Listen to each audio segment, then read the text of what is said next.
In October of 2018, a 26-year-old American man had just arrived on a flight to the city of Port Blair, the capital of the remote Andaman Islands that are a Union territory of India. But Port Blair wasn't his final destination. He spent the next 11 days in Port Blair in complete isolation, attempting to quarantine himself and purge his body of any infectious diseases that he may have been carrying with him. Afterwards, his next objective was both simple and insanely complicated. He was going to bribe some local fishermen to literally take him to another universe and reality. Only 50 kilometers to the west of modern Port Blair is a largely untouched relic of humanity's very distant past that nobody is ever allowed to enter under any circumstances.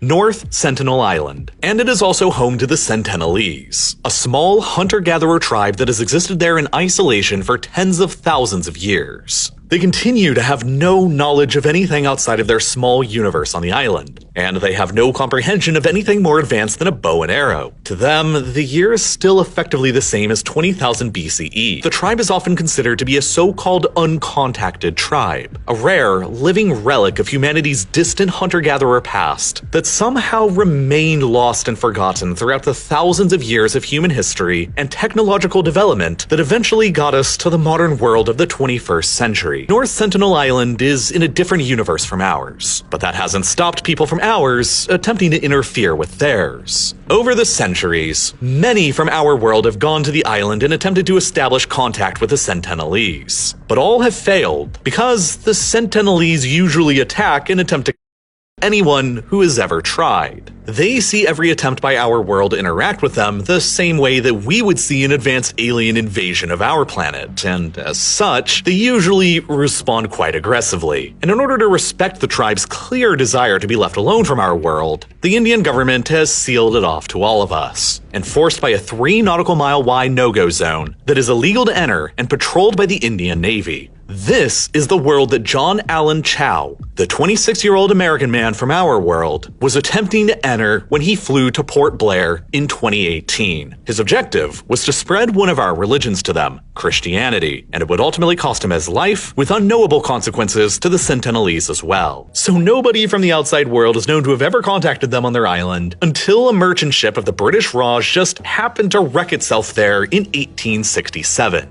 The ship's 106 British and Indian survivors managed to reach the beach and likely believed it to be uninhabited, while they sat and waited for rescue. But 3 days after their crash, according to their own reports, a group of naked islanders suddenly emerged from the jungle of the interior and attacked them with arrows. The large 106 members of the crew were successfully able to ward them off until they were rescued by the Royal Navy, but the first contact between our worlds had ended in violence. Then, 13 years later in 1880, a 19-year-old English aristocrat had recently been appointed as the British Crown's administrator of the Andaman Islands, and the head of the Port Blair penal colony. His name was Maurice Vidal Portman, and he decided to lead a party to North Sentinel Island in order to figure out who he was administering there. They landed and were avoided by the Sentinelese for days as they patrolled and scouted through the jungle, only managing fleeting glances at a time. After a while, the party finally encountered an elderly couple and 4 children. Portman essentially these 6 Sentinelese and took them on his ship back over to Port Blair, where the elderly couple quickly caught diseases and died. Frustrated, Portman gave the 4 children gifts and then dumped them back on North Sentinel Island. After these events, Portman wrote in his journal that, quote, "This expedition was not a success. We cannot be said to have done anything more than increase their general terror of, and hostility to, all comers.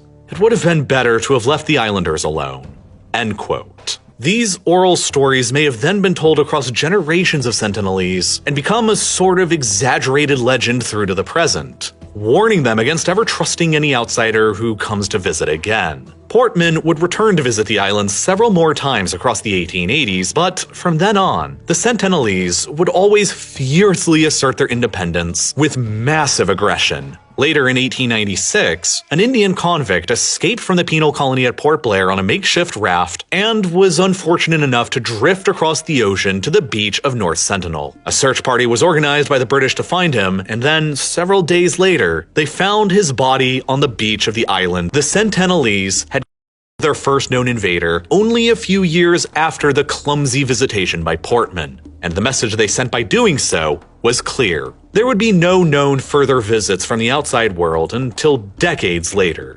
During the Second World War, the Japanese invaded the Andaman Islands and occupied them for 3 years. What exactly they did over those 3 years to the islanders and potentially the Sentinelese is very difficult to figure out, because the Japanese deliberately destroyed all of their records about it just before they surrendered in 1945. After the war ended in 1947, India achieved independence from the British Empire, and they were quickly presented with a bit of a unique problem. Not everybody who suddenly became Indian following independence was even aware of what India was as a country, like the Sentinelese of North Sentinel Island. The Andaman Islands were granted to India as a part of the independence, and that meant that, in theory, the Sentinelese on North Sentinel Island were declared as Indians. But of course, these people had never even heard of India, and had no comprehension of what this theoretical citizenship even meant. And so, the Indian government decided that they would attempt to change that by finally, hopefully, making the first peaceful contact with them. But it was going to be tough going. The language that the Sentinelese on the island speak is only known to them, and there aren't any related languages to it anywhere else on Earth. Even the other indigenous languages spoken by the other indigenous people of the Andaman Islands are considered to be mutually unintelligible by whatever the Sentinelese call themselves. And of course, the Sentinelese are too hostile to allow anybody close enough to gain any linguistic clues from them. That meant that communicating with them linguistically was effectively going to be impossible, and that only left communicating through actions and body language. So beginning in 1967, an Indian anthropologist named Triloknath Pandit began sailing around the island and depositing gifts across the beaches in order to try and gain the islanders' trust. Then, in 1974, National Geographic decided to lead a film crew to the island with armed police and a team of experienced anthropologists, including Pandit. They were filming a documentary of the Sentinelese called Man in Search of Man, and some of the footage they managed to capture is the only surviving footage we have here in the outside world of them. Their objective was to sail around the island for 3 days and deposit gifts around the beaches to try and win over their trust. Once they got through the barrier reef, the Sentinelese emerged from the interior jungle and peppered their boat with arrows. But undeterred, the crew continued sailing around the island to a new location and deposited their gifts on another beach: a toy car, a doll, a set of aluminum cookware, coconuts, and a live pig.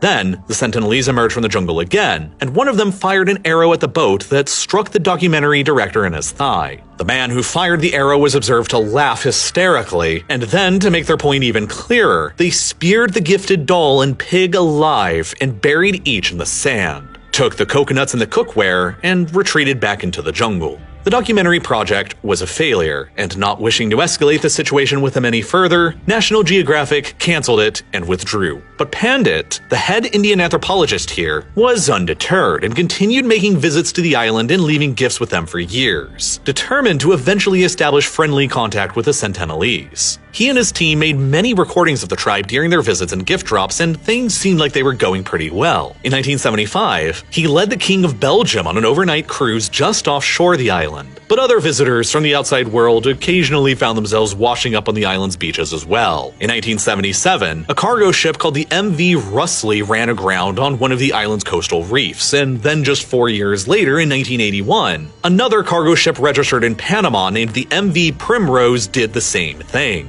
The crew of the Primrose became shipwrecked, and they had to wait patiently for another ship to arrive and rescue them. Nothing too unusual was noticed until several days later, when one of the crew suddenly spotted emerging from the jungle, quote, around 50 naked wild men waving bows and arrows on the beach. Terrified and crucially unarmed, the crew had to hastily radio their shipping company's office and demanded an immediate airdrop to be flown in delivering guns and ammunitions to defend themselves with. For the Sentinelese, it was like a repeat of the 1867 British Raj-era shipwreck. But luckily for everyone involved this time, an American helicopter pilot who happened to be working in the area nearby was contacted and was able to land on the ship's deck and airlifted around 30 of the crew members away to safety. The sight of such a thing to the Sentinelese on the beach was probably incomprehensible, but they left behind their entire ship on the island and all of its iron, which sort of immediately catapulted the Sentinelese through the technological eras to at least the Iron Age. because they are known to have gone aboard and scavenged this ship for iron and tools and weapons ever since. You can still see the remains of this ship's wreckage today in Google Earth when you go to North Sentinel Island and look at the island's far northwestern corner. But alongside these more clumsy encounters, Pandit was still attempting to conduct his professional ones. By 1988, Pandit observed that after depositing gifts on the beach, a Sentinelese man was seemingly dancing with joy. A month later, during another visit, as he and his team were dropping off bags of coconuts, there were some Sentinelese who approached them on the beach and got within 10 yards of direct contact. And then came what seemed to be the breakthrough between the two worlds in 1991. Pandit had sent one of his junior anthropologists to the island to lead a routine gift drop, Madhumala Chattopadhyay, who was, notably, a woman.